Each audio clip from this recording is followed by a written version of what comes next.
ఇంట్లో 5గురు పిల్లలుంటే సందడి సందడిగా ఉంటుంది. ఈ 5గురు పిల్లల్లో ఎవరు ఎక్కువ అల్లరి చేసేవాళ్ళు?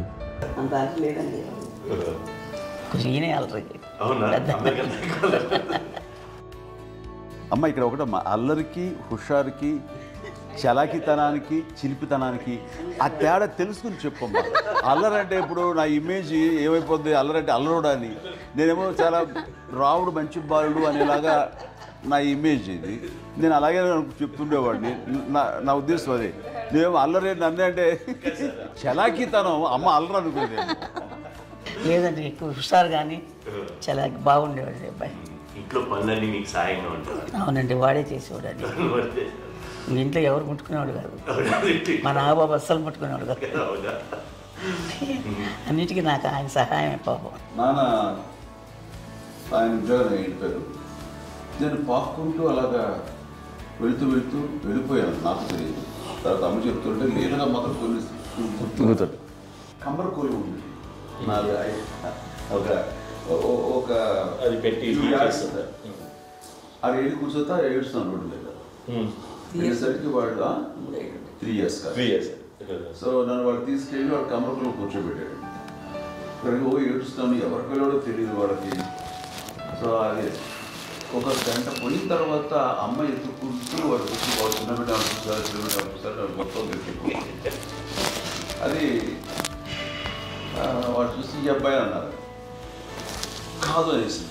అది అంటారు సరిగ్గా చూడమ్మా, ఈ అబ్బాయి మా అబ్బాయి అని. ఏంటమ్మా అంటే ఆ కమర్గోలులో కింద కూర్చోబెట్టాడు కదా, బస్ అంతా పూజేసుకున్నాగా అయిపోయింది. అంటే రంగని కాదు కానీ ఆ కమర్గోలులో కూర్చోబెట్టేసరికి అవి మసిగిస్తూ ఇంకా నల్లగా అయిపోయింది. అంత నలుపుడేసరికి నా బిడ్డ కాదని అమ్మ వెళ్ళిపోబోతుంది. మళ్ళీ ఏదో డౌట్ వచ్చి ఆగింది. అది రావు నేను నా బిడ్డ వేసాను. థాడీస్ కట్టిందో డౌట్ నాకు.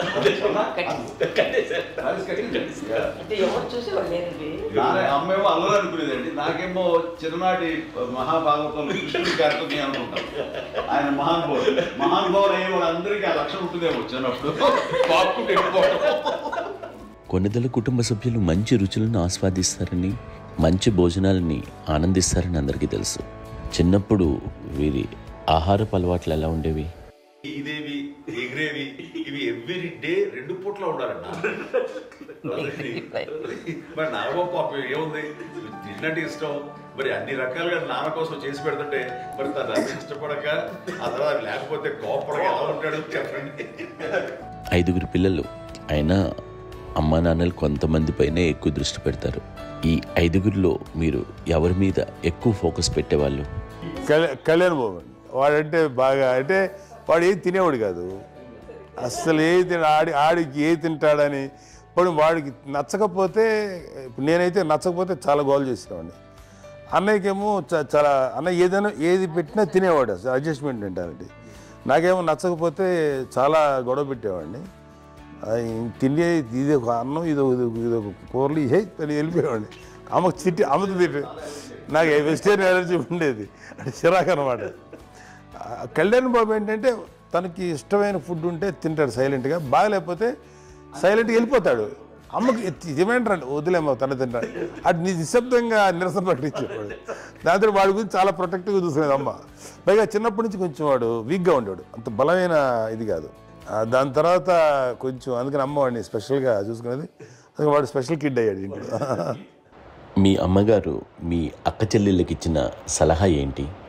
అంటే ఇండిపెండెంట్గా ఉండమంటారు అమ్మ, ఎవరిని డిపెండ్ అవ్వద్దు, మీ పిల్లలు నువ్వే జాగ్రత్తగా నేర్చుకో, ఎవరినైనా చేయకు, డిపెండెంట్గా పెట్టద్దు అని ఆవిడ మాకు బాగా ఎక్కువ చెప్తుండేది. నాకు కొంచెం టఫ్ టైమ్స్లో కూడా ఆమె నీ పాటు నువ్వే ఉండాలి, ఎవరి దగ్గర ఉండదు, ఎవరింట్లో ఉండదు, మా దగ్గర కూడా ఉండదు, మీ ఇద్దరు మటుకు నువ్వే ఉండాలి.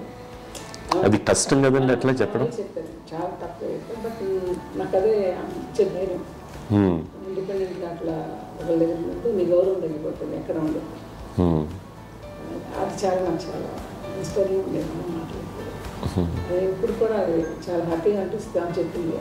అంతే కదా, ఇప్పుడు మనకి ఏదైనా రోగాలు వస్తే చేసేస్తున్నాం, దాన్ని బాధపడుతుంది మనమే.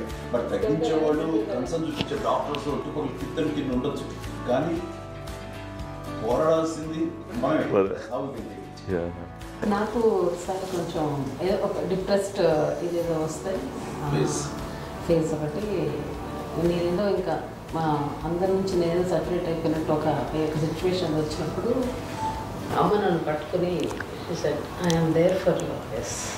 ఎవరు నువ్వు అన్నా ఎస్ అన్న ఫ్రెండ్స్ కానీ ఎవరైనా సరే ఎప్పుడు కూడా అలోన్గా మటుకు అనుకోకు, నేను ఉన్నాను. ఆవిడ నన్ను పట్టుకొని ఇచ్చిన అఫెక్షన్ లేదా ఫీలింగ్ అసలు బలం అన్నమాట. ఇంకా ఏంటంటే ఏమన్నా చేయగలను నేను, పర్లేదు ఇంట్లో నాకు ఏదైనా సాధించగలను అని ఒక భరోసా తల్లి దగ్గర నుంచి రావడం అనేది నాకు ఎవరు అవసరం లేదనిపించింది. అంత స్ట్రాంగ్గా ఆవిడ support, very strong, very practical. అంత స్ట్రాంగ్ చేసింది నాన్న చెప్పండి.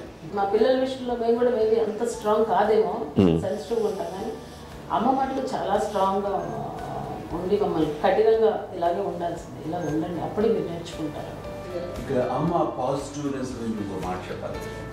అంటే తన బిడ్డలకే కాదు, ఈ రోజున మా రెండో పాప శ్రీజ కూడా తనకి లైఫ్ చిన్న డిస్టర్బెన్స్ వచ్చింది. ఆ టైంలో కూడా తను ఏముందంటే అప్పుడు నాన్న దగ్గరికి వెళ్ళాను, తను ఇచ్చిన భరోసా, తను ఇచ్చిన మాట వెళ్ళలేని ధైర్యం వచ్చింది నాకు. నాన్నమ్మ దగ్గర ఎప్పుడు కూర్చోస్తాడు అప్పుడే పాజిటివ్ ఫీలింగ్ వస్తుందని నాతో షేర్ చేసుకుంటాను. తను మాతో చెప్తుంటే అనిపిస్తుంది కరెక్ట్. అమ్మ ఏం పర్లేదమ్మా, లైఫ్ అంటే ఒకరితోనే అయిపోదు, ఆ ఒక్కరి వల్ల వాళ్ళ ఇన్ఫ్లుయెన్స్ తోటో వాళ్ళు మన మీద నియంత్రించడం కానీ మన బాధల్ని వాళ్ళు చేయడం అవుతాం. జస్ట్ నువ్వు నీ గురించి నీ మనసులో ఏదనిపిస్తే నీ గుడ్ ఫీలింగ్ ఏది వస్తుందో ఆ ఫీల్ ప్రకారం వెళ్ళిపోదు. అంటే ఆ జనరేషన్ పీపుల్ ఎక్స్పెక్ట్ అలా కాదు, ధైర్యం ఉండి అందరికీ ధైర్యం బాగా ముందుకొస్తారు.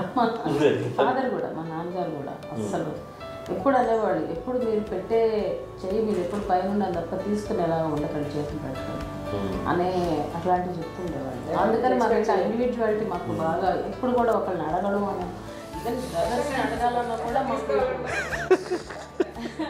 అది పడిపోయింది మైండ్లో, కొంచెం కష్టంగా ఉంటుంది.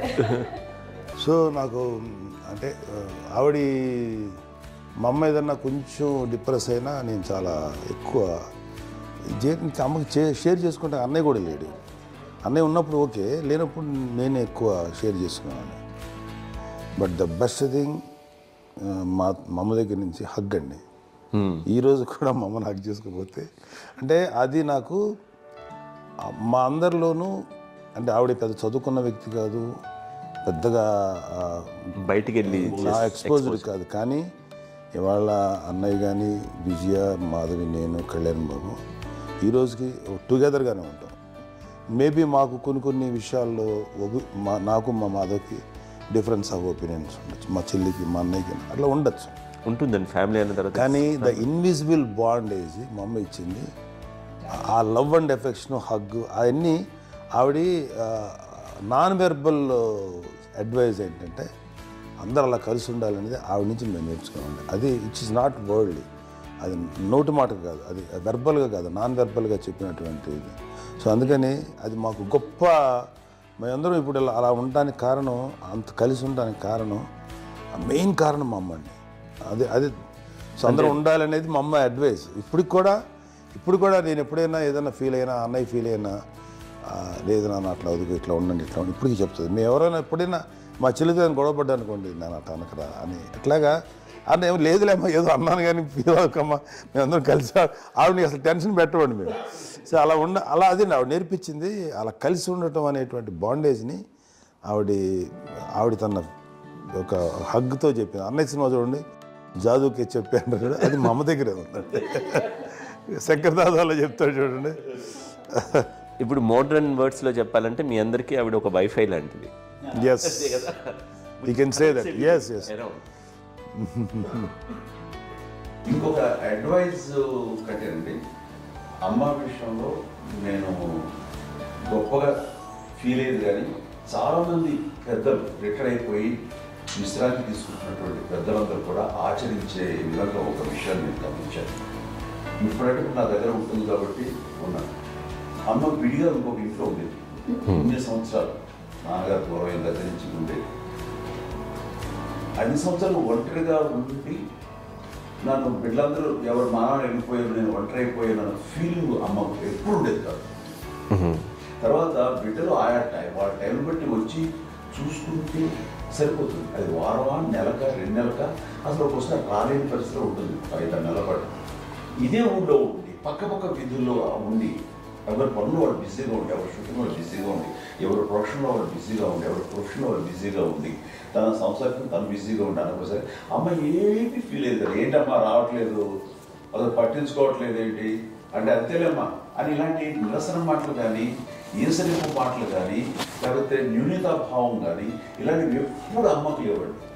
వచ్చారు అబ్బాయి ఏం చేసి పెట్టడా చెప్పండి అంటూ చాలా పాజిటివ్ ఉండి ఇప్పటికీ కూడా తను సపరేట్ కిచెన్ మా ఇంట్లో మిగతా ఉంటుంది వేరే కిచెన్. ఎందుకంటే అమ్మకి మోస్ట్ స్ట్రెస్ బస్టర్ వచ్చేసినా లేకపోతే ఏదో రిలీఫ్ ఏంటంటే తన కిచెన్లో కూర్చొని వండి అందరికి పెట్టాం. ఇప్పటికే కళ్యాణ్ బాబు అక్కడక్కడ తిరిగేసి ఎక్కడో చేసి నిరసన చేసి అన్ని రకాలే చేసి వస్తే అమ్మకి చాలా జాలి. ఆడేదో ఇంకా మేము గుడ్లా కష్టపడుతున్నాం కానీ ఆడి ఎంతగా వెళ్ళేదో మీ టీవీలో వాటిలో అది ఎక్కువగా చూపించేసరికి వాడే కష్టపడతారు, మేము కష్టపడలేదు ఫీల్ అమ్మకి. అందులో వాడు రాగానే ఎలా వచ్చావా అని అమ్మ ఎక్కడ కళ్యాణ్ బాబు అంటే ముందు అమ్మను కానీ ఎక్కడ కళ్యాణ్ బాబు తను ఎక్కడ ఉంటాడో ఏ ఉంటాడో తెలుసు. అది తెలిసిన తర్వాత ఎక్కడ తను వాడికి ఇష్టమైన బిర్యానీ అవి చేసి చక్కగా పంపించి అన్నీ చేస్తుంది. అట్లాగా బిడ్డలకి పెట్టడమే తప్ప బిడ్డల నుంచి ఈ వయసులో ఎక్స్పెక్ట్ చేయడం లేకపోగా కొంచెం పట్టించుకోవట్లేదు అనే ఒక న్యూనత భావంలోకి వెళ్ళిపోయి సైకలాజికల్ డిప్రెస్ అయ్యే మదర్ మాత్రం కాదు. ఆ రకంగా మాకందరికీ భరోసా. మేము కూడా పెద్ద అయినా బిడ్డలు వాళ్ళ ప్రవృత్తి ఉద్యోగరీత్యా వాళ్ళ వృత్తిరీత్యా వాళ్ళు దూరం అయిపోయి మనల్ని చాలా కమ్యూనికేషన్ గ్యాప్ వచ్చినా సరే బిడ్డలు నాకు దూరం అయిపోయి పట్టించుకోవట్లేదు. ఇలాగే చూసావా వెళ్ళి ఎంత ఇదిగా వదిలేయేవాళ్ళు గురించి ఇప్పుడు ఏమైపోయాను అన్న ఇంత కించెం బాధపడలేదు వాళ్ళకి అంటూ నెగిటివ్ సైడ్ ఆలోచించే విధానం లేనే లేదు. అది మా అందరికి ఎంత కంఫర్టబుల్ అంటే అంత అయితే కాదు. నేను చూసుకోకపోతే మాధవ్ చూసుకుని మాధవ్ లేకపోతే నాగబాబు వెళ్తుంటాడు కడియడం వల్ల మా విజయ్ చూసుకుంటున్నది సరే నాకు కళ్యాణ్ బాబు తను చూసుకుంటుంటాడు. ఇలా ఎవరో కూడా వెళ్తూ ఉంటాం. అమ్మ మాత్రం అది వెరీ గుడ్ హెల్దీ. నేను చాలా మంది తల్లిదండ్రులు చూశాను. అవును, వాళ్ళు చాలా ఇబ్బంది పడుతూ ఉంటారు. పట్టించుకోవట్లేదు మేము అర్థం చేసుకోగలము కానీ వాళ్ళు వస్తే బాగుంటుంది కదా అనేది ఉంటుంది. ఫీల్ అవుతారు. అవును, అలాంటి ఫీల్ ఏం లేదు. పైగా బిడ్డలు వస్తే వాళ్ళు ఏం చేసి పెట్టాలా అనే ఆలోచన. అది వెరీ హెల్దీ. చాలా మంది ఆచరించాల్సిన ఒక విషయం అనుకుంటాను. చిన్నప్పుడు అన్ని ఆనందాలేనా, మర్చిపోలేని దుఃఖాలు కూడా ఏవైనా ఉన్నాయా? అమ్మ చెప్పాలంటే ఓపికకి, గృహిణిగా తన బాధ్యతలు నిర్వర్తించడానికి అండ్ అన్ని రకాలుగా టేకింగ్ కేర్. దీనికి ఒక మంచి ఉదాహరణ నేను చెప్పగలను. అది తలుచుకోవడం నాకు చాలా ఉద్యోగంగా ఉంటుంది. నాకు చాలా కంటితలు వచ్చేస్తుంది. అమ్మకి మేము 5 బిడ్డలు అండ్ పురిట్లోనూ 1 year పెరుగో 2.5 years పెరుగో 3 బిడ్డలు చనిపోయారు. నాకు గుర్తెరిగి పొన్నూరులో నేను 6th class చదువుతున్నాను, 6వ తరగతి. అప్పుడు రమణ అనే ఒక అమ్మాయికి 2 years. రమణ అంటే మా ముగ్గురు మా ముగ్గురికి కంటే పెద్దది, మా కంటే పెద్దది, కళ్యాణ్ బాబు కంటే పెద్దది, మాకంటే మధ్యలో పిల్ల. తనకి అప్పట్లో మా నాన్నగారు ఉద్యోగరీత్యా క్యాంపుకి వెళ్ళిపోతుండేవాడు. ఏమి ఉంది నాన్న చెప్పాలంటే ఫుడ్లో కష్టపడేవారు. ఇంకా నాన్న చెప్పినట్టు కదా, నాగో చెప్పినట్టు. కానీ ఇంటి బాధ్యత, ఇంటి పనులు, రోగాలు వచ్చిన రుచులు వచ్చిన హాస్పిటల్కి తీసుకెళ్ళాలట ఏదైనా సరే అమ్మే పడేది. ఆ శ్రమ తీసుకున్న టైంలో అమ్మకి అసిస్టెంట్కి నేను సహాయపడుతుండేవాడు ఉండేవాడు. అమ్మ చూడరు నాకు ఫ్రెండ్స్ ఆడుకోవడం అలా నిజంగా ఎప్పుడు నాకు గుర్తేది నాకు తెలియదు. ఫ్రెండ్స్తో తిరగడం అని ఎంతసేపు అమ్మ పట్ల ఉండేవాడు. అలాంటి నేను ఆ పిల్లకి బ్రెయిన్ ఫ్యూర్ వచ్చింది. ప్రభుత్వ ఆసుపత్రి పొన్నూరులో ఆ పిల్లని చేర్పించినప్పుడు 2-3 days అయిన తర్వాత ఒక బ్యాడ్ న్యూస్ వినాల్సి వచ్చింది. తెల్లారికి కాన్షియస్ లేకపోయింది. ఏం చేయాలో తెలియదు. అమ్మ వయసు చిన్నదే. ఇద్దరు తీసుకుని ఆ బిడ్డని ఒళ్ళో పెట్టుకుని శవాన్ని, డెడ్ బాడీని రిక్షాలో ఇంటికి వెళ్ళాలి. ఇప్పటికీ నాకు గుర్తు ఆ విజువల్స్. అని నాన్నకి తెలియదు ఏ విషయం. నాన్న ఎప్పుడు వస్తారో తెలియదు, ఎలా కమ్యూనికేట్ చేయాలో తెలియదు. అది తీసుకుని వెళ్ళిన తర్వాత ఇంట్లో గొడవ పెడుతుంటే ఏం చేయలేదు. చుట్టుపక్కల ముస్లిం సోదరులు ఉండేవాళ్ళు ఫ్యామిలీస్ అక్కడ. అంటే మసీదు, పొన్నూరు మసీదు పక్కన మా ఇంట్లో అనుకుని ఆ ఇంట్లో అందరూ వచ్చి చూసేవాళ్ళు, వాళ్ళే హెల్ప్ చేసేవాళ్ళు. ఏం చేయాలో తెలియదు. నెక్స్ట్ రిచువల్స్ ఎలా చేయాలో, గర్భకాండ ఎలా చేయాలో తెలియదు. అందరూ చిన్నపిల్లలే. తను చిన్నది, మిగతాలందరూ పరిసరులే. సో అలాంటి పరిస్థితుల్లో తమిళ వచ్చి చుట్టుపక్కల వాళ్ళు వీళ్ళు వచ్చి చేయాల్సిన కార్యక్రమాలు చేశారు. ఆ సమయం నాకు ఎక్కడో ఎవరో కమ్యూనికేట్ చేసి డిపార్ట్మెంట్ ద్వారా నాన్న వచ్చేసరికి అన్నీ అయిపోయింది. ఇప్పటికీ అది నాకు నిజంగా మేము ఇలా ఎన్ని పురుషులు ఎన్ని పుట్టినామంటే ఎలాంటి ఇది లేకుండా జాగ్రత్త అనే ఒక హెచ్చరికలాగా చేస్తూ అండ్ వాళ్ళకి చాలా సపోర్ట్ చేస్తాం. అండ్ ఇప్పుడైతే నా మీద నమ్ముకుంటే నేను ఏ నిర్ణయం తీసుకున్నాను మరో అది తనకి హాస్పిటల్ పెద్ద ఫోబియా. నేను ఎక్కడికి వస్తాను హాస్పిటల్. ఈ మధ్యకాలంలో సరే అమ్మకి మోకాల ఆపరేషన్ జరిగింది. అమ్మ నువ్వు కొంత బాధపడుతున్నావు, అసలు ఈ రోజున వచ్చిన మెడికల్ అడ్వాన్స్మెంట్లో నీకు అసలు ఏ బాధ తెలియకుండా మోకాల రీప్లేస్ చేస్తారు అని వీళ్ళందరూ చెప్పడం భయపడతాను. ఎందుకంటే ఫస్ట్ ఎలా సపరేట్ అవుతాను ఎలా చెప్పాలి తెలియదు. ఒక్క వీళ్ళంతా కలిపి నీ మాట వింటారు, వీళ్ళ మాట మీద నువ్వు చెప్తే వింటుంది. సరే వీళ్ళు చెప్పారు అంతే. ఏదో నాలుగు ముందు చెప్తే ఎలా ఉన్నారు సరే ఇష్టం రా వేరే మా ఊరికి పర్లేదు అన్న. మళ్ళీ ఇంటికి వచ్చాక మళ్ళీ ఇంకొక తెప్పించి మిషన్ తెప్పించి మళ్ళీ టెస్ట్ చేయించి అందరూ బాగుంది ఏమి లేదు అన్న తర్వాత అప్పుడు పుస్తకంతో పడ్డాడు. ఏదో ఉంది మమ్మల్ని టెస్ట్ చేయించాలని చెప్పి శ్రద్ధ ఎక్కువ. మీ పిల్లలకి సంగీతం డాన్స్ నేర్పించారని విన్నా, అది నిజమేనా? తనకేమో డాన్స్ నేర్పించడం కాదు, అది నేర్చుకోలేదు. నాకు వచ్చేసి ఇప్పుడు డాన్సింగ్ స్టార్ మీద ఎదిగారంటే అది మా పెద్ద చెల్లి విజయ కారణం. అప్పుడు తనకి 5 ఏళ్ళు, నాకు 9 ఏళ్ళు ఉంటాయి. ఉంటుంది 10-11 ఏళ్ళు ఉంటాయి నాకు. బాపట్లనా? సో బాపట్ల చాలా చిన్నది, 5 ఏళ్ళు. నాకు ఒక 11-12 ఏళ్ళు. తను తీసుకొని గోడ మీద పెట్టుకోవడం అలా కూర్చొని చూస్తుండేవాడు. కూర్చుంటే అది నేర్చుకుంటుంది. నేను మానసికంగా నేర్చేసుకున్నాను. ఇప్పటికీ ఆ స్టెప్స్ ఏమి చేస్తాను అంతగా ఇప్పుడు దాన్ని తరబడతాయి. ఇంకోటి ఏంటమ్మా నమో నమో ఎన్ని ఉన్నాయో సాంగ్స్ నేను నేర్చేసుకున్నాను అనమాట.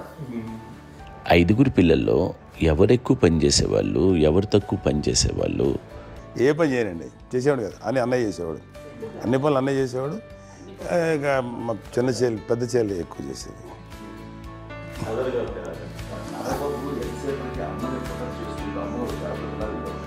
అదే అబద్ధం అండి. అది అన్నయ్య నన్ను గౌరవంగా మాట్లాడుతున్నాడు కానీ అన్నయ్య అవుట్ ఆఫ్ ప్రొటెక్షన్ మాట్లాడుతున్నాడు కానీ అవుట్ ఆఫ్ మాట్లాడుతున్నాడు కానీ అసలు ఎప్పుడు ఏ పని చేయలే. లేదు నిజం ప్రామిస్ అండి, ఏ పని చేసేవాడు కాదు. మా ఇద్దరికి మధ్యలో పాపం అన్నయ్య చాలా పని చేసేవాడు. ఎంత పని చేసేవాడు, నేను ఇచ్చిన తర్వాత మళ్ళీ నాకు ఏదైనా చిన్న పని చెప్తే అది కూడా నువ్వే చేయనివ్వండి. ఆ కోపం వచ్చేది, కోపం వచ్చి ఒకడు కొట్టేవాడు. కొడితే కోపం వచ్చేది తప్ప నేను వెళ్ళేవాడిని కాదు. అమ్మకి ఎప్పుడు ఏంటంటే ఒక ఇదే పని చేయడని, అంతే. నిజంగా ఏ పని చేసేవాడు కాదు. అవునా? లేదు లేదు లేదు మహాప్రేమ.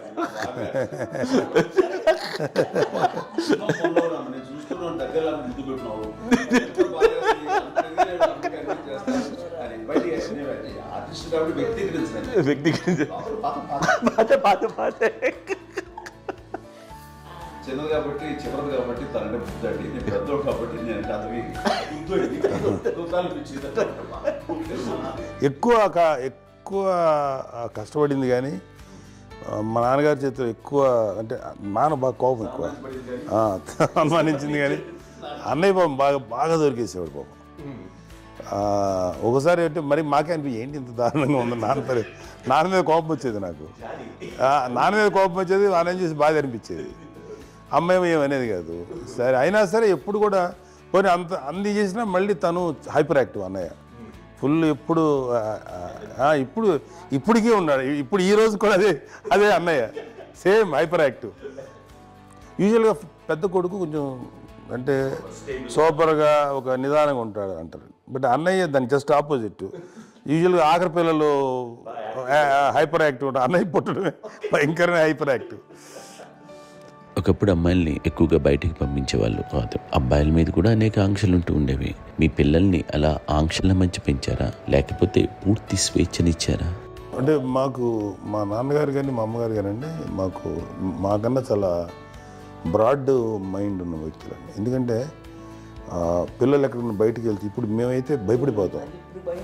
మా విజయ్ కానీ మా చిన్న చెల్లి అన్నయ్య నేను అందరం కూడా ఇవాళ ఉన్న పరిస్థితిలో వాళ్ళు ఎప్పుడు భయపడేవాళ్ళు కాదండి. ఎక్కడికి వెళ్తాను నీళ్ళని ఇచ్చేవాళ్ళు, లేట్ అయినా అసలు ఏమనేవాళ్ళు కాదు. లేకపోతే ఏదైనా మోటార్ బైక్లు వేసుకున్నాం, లేకపోతే కారులో ఎట్లా పడితే ఎట్లా వెళ్ళినా సరే ఏమనేవాళ్ళు కాదు.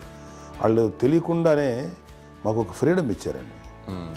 సో దట్ అదే ఆ ఫ్రీడంలో భాగమే అన్నయ్య కానీ ఇండస్ట్రీకి వెళ్ళాలంటే కూడా ఒక వ్యక్తి ఒక కొడుకు ఒక గొప్ప కెరీర్ని పర్సూ చేసుకుంటూ వెళ్తున్నాను. నాన్నగాని అమ్మగానే ఓపెన్ మైండ్ తోటి అసలు నువ్వు వెళ్ళినా ఎంతకాలం వెళ్తావచ్చు, నువ్వు ప్రయత్నించని చెప్పి అలా వదిలేశారండి. అన్నయ్య కూడా ఏంటంటే మోస్ట్ రెస్పాన్సిబుల్గా వెళ్ళి చాలా మేజర్ అమౌంట్ అన్నయ్యకి కూడా పెద్ద అమ్మకు వందలు ఇచ్చేది కాదు. కరెక్ట్గా ఆ ఇన్స్టిట్యూట్లో చదువుకునేటప్పుడు ఎంత ఇవ్వాలో కరెక్ట్గా ఇచ్చేది. తనకి ఎక్స్ట్రా ఖర్చు పెట్టుకుంటే అంటే అట్లా ఉండేది పరిస్థితి. అంతే కదా, అంత జాగ్రత్తగా అన్నయ్య కూడా అంత రెస్పాన్సిబిలిటీగా రెసిప్రోకేట్ అయ్యి చేసి అందువల్ల మా అమ్మ నమ్మకం మా అమ్మగారి మా నాన్నగారి నమ్మకాన్ని అన్నయ్య ఎప్పుడు అది పాడు ఇంత నమ్మకానికి 10 times ఇచ్చాడు. ఏ వయసెస్ వైపు కానీ ఏ అలవాట్ల వైపు కానీ ఎందులో ఇండల్జ్ అవ్వకుండా నాకు నేనుగా నియంత్రించుకుంటూ సరైన మార్గంలో వెళ్ళేలాగా నాకు వెళ్ళడానికి లోపల ఆ స్ట్రాంగ్ థాట్ అడగగానే వాళ్ళు రెసిస్ట్ చేస్తే ఇచ్చాను ఆపేశారు అని ఏదో చిన్న రిలక్టెంట్ ఫీలింగ్ ఉంటుంది. వాళ్ళ మీద చిన్న కోపం నిరసన ఉండేది. వాళ్ళు లేకపోవడానికి వాళ్ళు వెంటనే అడిగిన వెంటనే జాగ్రత్త అనే నిర్ణయం ఉండేది. కానీ జాగ్రత్త అని హెచ్చరిక చేయడంతో నాకు మరింత బాధ్యత తిరిగి గుర్తు తిరిగి నేను నడుచుకుంటూ వెళ్ళాను. కాబట్టి అది నాకు ప్లస్ అయింది వాళ్ళ దగ్గర. అంటే మదర్ అంటే తల్లి అనే కాదు, మదర్ ఫిగర్ ఎవరిచ్చినా సరే అది నానైనా తల్లితో సమానం అనుకుంటాను. నాకు చెప్పినట్లుగా అట్లాగా అలిసిపోయి వచ్చిన నాకు కాళ్ళు నొక్కుతుంటే నాకు భయం వేసేసేది. ఆ తర్వాత పడుకో గదవాయించేవాడు, అది కూడా కోపం. అంటే ఉదాహరణ అంటే మళ్ళీ అదే నాకు తిడతారు, ఎందుకు కాదు పడుకుని ఎక్కడ నిద్ర వస్తుంది నాన్న అంటే. సో ఆ రకంగా నాన్న తన ప్రేమను చూపిస్తుంటాను. ఆ తర్వాత గోండా టైంలో కూడాను నేను ట్రైన్ కింద వెళ్తుంటే నాన్న అక్కడే ఉన్నారు, రాజమండ్రి దగ్గర ప్రాంతంలో. ఆయన చాలా కోపం చేసింది, ఇలాంటి చేస్తుంటావు నువ్వు, ఏదైనా అయితే ఏంటి అది చెప్పి. ఏం పర్లేదన్నా ఏమవుతుంది, అన్ని రకాల సేఫ్టీ అన్ని రకాల జాగ్రత్త తీసుకున్నాం. ఈ రోజు ఉన్నంత సేఫ్టీ అప్పుడు లేదు. అయినా సరే రేపు పొద్దున నీ కొడుకులు ఇలాంటి పరిస్థితుల్లో నీకు తెలిసి వస్తారు అప్పుడు అనేవాడు. ఎన్నిసార్లు అనేవాడు. నాకు నిజంగానే మగధీర టైంలో గుర్రం ఎక్కుని అటు రోడ్డు మీద పడిపోయాడు అని అన్నప్పుడు నాకు ఆ ఫస్ట్ టైం ఆ ఫీలింగ్ కలిగింది. అలాగే పీటర్ హెయిన్స్ అనేవాడు ఫస్ట్ మగధీరలో జంప్ చేస్తారు, మోటార్ బైక్ జంప్ చేసినప్పుడు ట్రైల్లో పీటర్ హెయిన్స్ అంత హైట్ నుంచి 20 feet 25 feet హైట్ నుంచి పడిపోయి మొత్తాన్ని బోన్స్ని ఎరగొట్టుకుని వాడు 7 నెలలు నిలబడి హాస్పిటలైజ్డ్. అది వీడైతే ఏమో తలుచుకుని భయం వేసేసేది. అప్పుడు నాన్న గుర్తుకు వచ్చేవాడు, ఓహో వాళ్ళ టెన్షన్ ఇంతే లేవు, మనకి మన కొడుకు వస్తే తెలియదు ఈ మాట నాన్న ఎప్పుడు అన్నారంటే అనిపిస్తుంది. Sweet memories. అత్త కోడళ్ళ మధ్య అనుబంధం ఎలా ఉంటుంది? సురేఖ్ గారితో మీకున్న అనుబంధం గురించి చెప్తారా? మా తండ్రి కోడలు కాదండి, నా కూతురండి. అంత బాగుంటాం మేమిద్దరం కూడా.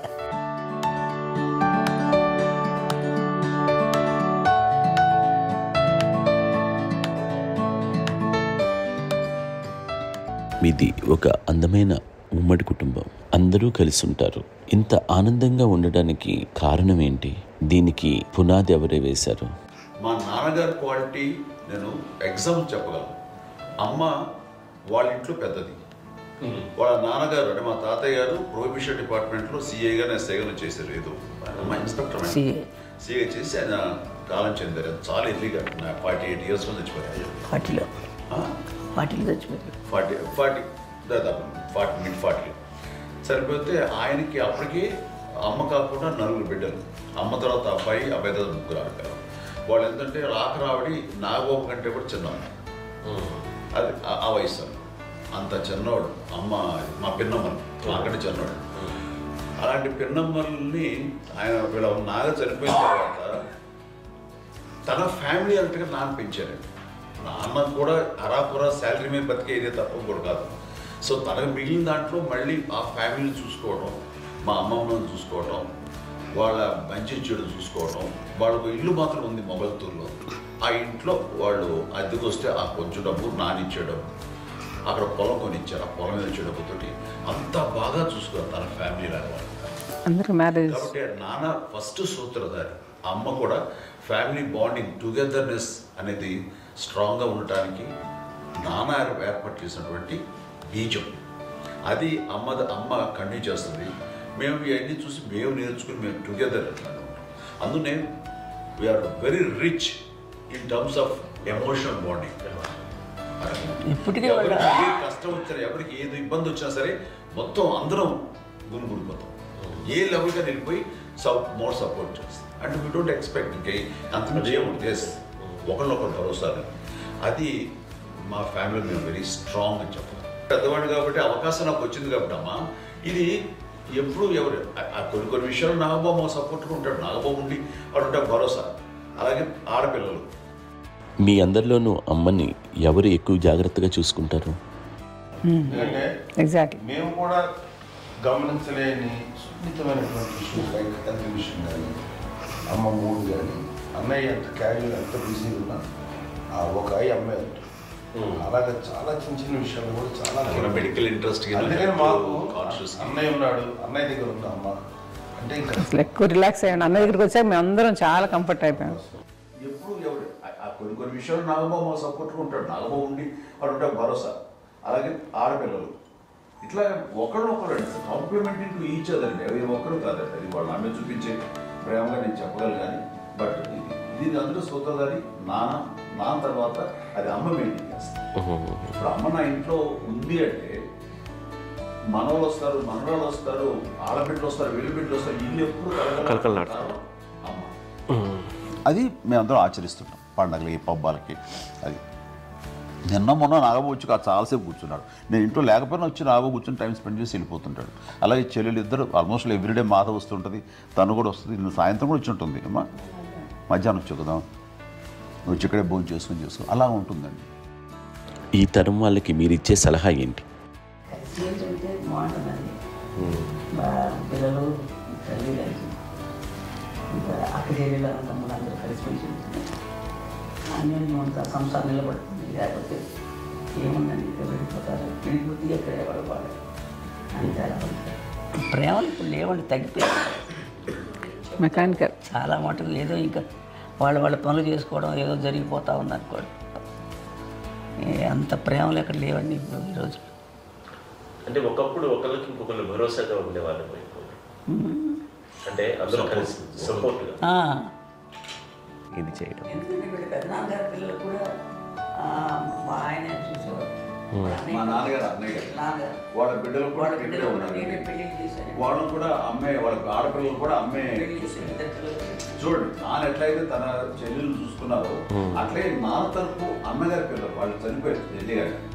వాళ్ళ బిడ్డలకి పెళ్లిళ్ళు పేరెంటాలు అన్నీ చేసింది అమ్మాయి. అమ్మ అలా చేసింది కాబట్టి అది మాకు మార్గదర్శకం ఉంది. ఇప్పటికీ వాళ్ళు కొంచెం ఒక మాదిరి పరిస్థితి ఉంటే వాళ్ళకి ఇల్లు కూడా పెట్టడం కానీ వాళ్ళకి తగిన సహాయం కనుక ఎవ్రీ మంత్ మా పెదనాన్నగారి అమ్మాయి వాళ్ళు అప్పుడు 70 వాళ్ళకి ఎవ్రీ మంత్ మా ఇంటి నుంచి ఓ మొత్తం వెళ్ళిపోతాం 15,000 ఎన్నో సంవత్సరాలు వెళ్ళిపోతాను. బ్యాంక్ వచ్చేది ఫస్ట్ అదంతా కూడా మా పెద్దలు తెచ్చినాము. వాడు కూడా వచ్చి అమ్మని అంతా ప్రేమలో చూస్తారు, ఇష్టంగా చూస్తారు. అమ్మ ఇందాక చెప్పినట్లు ఇచ్చే మెసేజ్ ఏంటి అన్నది అమ్మ మాటలో చెప్పాలంటే బంధాలు బాంధవ్యాలు అన్నది ఎనలేని ఆస్తిపాస్తులు. సో ఎలాగైతే డబ్బు ఎంత సంక్రమించింది, ఎన్ని ఆస్తులు వచ్చాయి ఫిజికల్గా అనే దాని మీద కంటే కూడా ఇవి ఆస్తిగా తీసుకుంటూ దీన్ని విలువ ఎరిగి గుర్తెరిగి దాని ప్రభావం తెలుసుకుని అది కనుక మనం ఇచ్చుపుచ్చుకుంటే ఫ్యామిలీలో అంటే దాన్ని మించినటువంటి గొప్ప సంపద.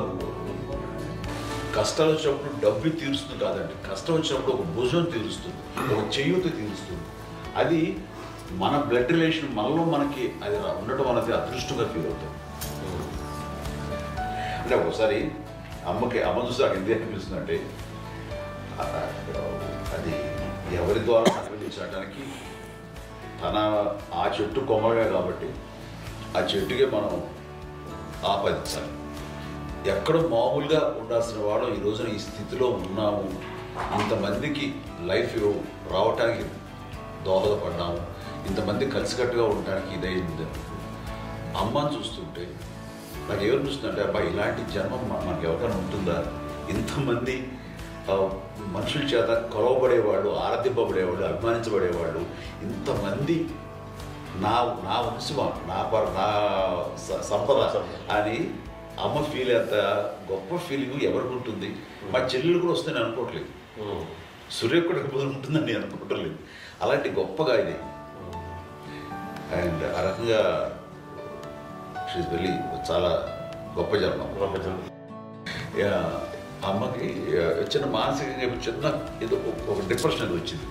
ఏదో నాన్న గుర్తుకొచ్చో, నాన్న లేరన్నో, అయితే వాళ్ళ అమ్మగారు కూడా అదే టైం చనిపోయారన్నో, తన దగ్గర ఉంటారు.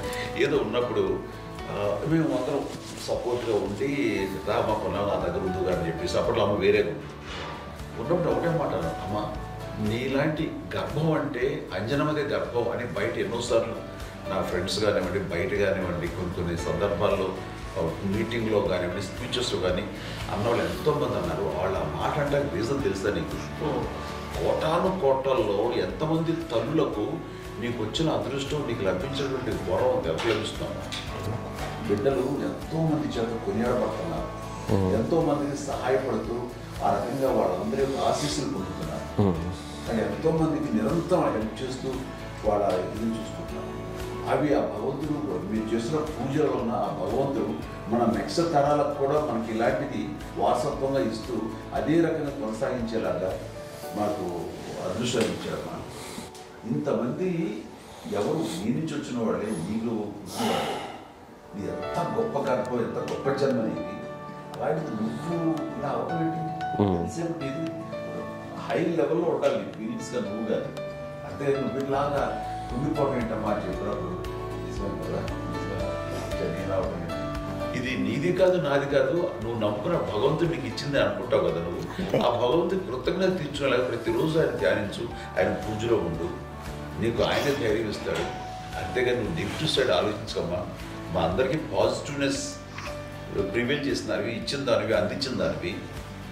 అలాంటి నువ్వు నెగిటివ్ వైపు వెళ్ళిపోకూడదు అంటే అంతే. మళ్ళీ అటుపక్క ఎప్పుడు గెలలేదు.